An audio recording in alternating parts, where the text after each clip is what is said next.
اگر کوئی شخص کسی مدعے پر آواز اٹھانا چاہتا ہے، بولنا چاہتا ہے، تو اسے یہ کہہ کر دبا دیا جاتا ہے کہ ایک تمہارے بولنے سے کیا ہوگا، ایک تمہارے آواز اٹھانے سے کیا ہوگا، ایک تمہارے میدان میں نکلنے سے کیا ہوگا۔ یہ مدارس ہیں جنہوں نے دین کے مجاہد پیدا کیے، جو پوری دنیا میں پھیلے ہوئے ہیں اور دین مصطفیٰ کو فروغ دے رہے ہیں۔ سلطان صلاح الدین ایوبی اکیلے اپنے ساتھیوں سے کہنے لگے، چلو مسلمانوں کی مدد کرتے ہیں۔ لوگوں نے مذاق اڑایا، دنیا نے مذاق اڑایا کہ اے سلطان صلاح الدین ایوبی، ایک تیرے نکلنے سے کیا ہوگا۔ سلطان صلاح الدین ایوبی نے فرمایا، ناظرین جیسا کہ آپ دیکھ رہے ہیں ہمارے ایک جانب اسلامک اسپیکر عارف نذران پارا موجود ہے، تو دوسری طرف راشٹریہ پولیٹیکل شاعر ارمان مرزا بلرام پوری موجود ہے، اور میں آپ کا دوست رفعت علی خان۔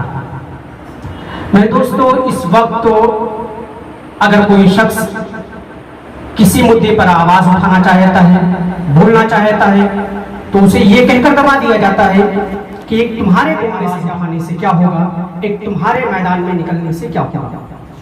میں آپ کو بتانا چاہتا ہوں، جو لوگ ایسی باتیں کرتے ہیں ان سے کہنا چاہتا ہوں کہ تم تاریخ سے ناآشنا ہو، تم نے ہماری تاریخ کو نہیں پڑھا، اس وجہ سے یہ کہہ رہے ہو کہ تمہارے نکلنے سے کیا ہوگا۔ اگر تم نے ہماری تاریخ کو پڑھا ہوتا تو یہ ایسے الفاظ تم کبھی بھی استعمال نہ کرتے کہ ایک تمہارے نکلنے سے کیا ہوگا یا تمہاری آواز اٹھانے سے کیا ہوگا۔ آپ کو تاریخ کے وہ لمحات یاد ہوں گے کہ جب فلسطین میں آگ لگائی گئی، ایک دن میں 70,000 مسلمانوں کا قتل کیا گیا، اتنا خون بہایا گیا تھا مسلمانوں کا کہ سڑکوں پر چلا نہیں جاتا تھا، اتنا زیادہ خون بہایا گیا تھا مسلمانوں کا۔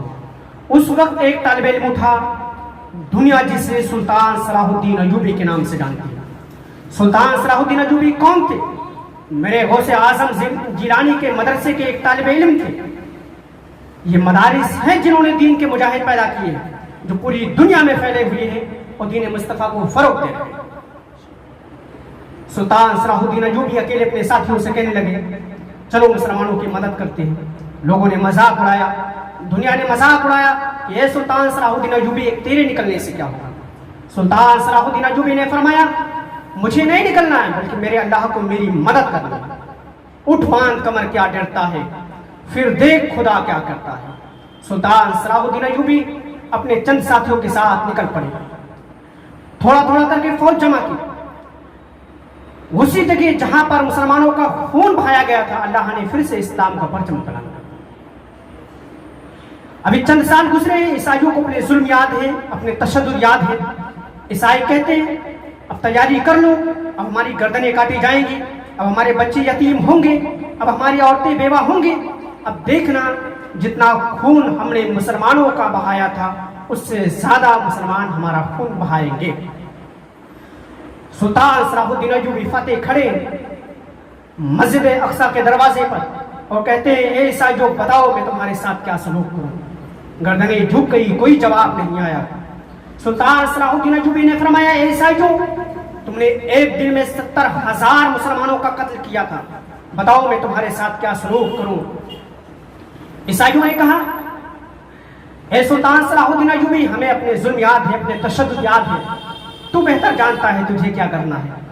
فاتح کھڑا ہے، آنکھوں میں آنسو آ گئے، تڑپ کر رویا اور فرمایا، اے عیسائیوں آج میں تمہارے ساتھ وہی سلوک کروں گا جو میرے مصطفیٰ صلی اللہ تعالی علیہ وسلم نے قریش مکہ کے ساتھ کیا تھا۔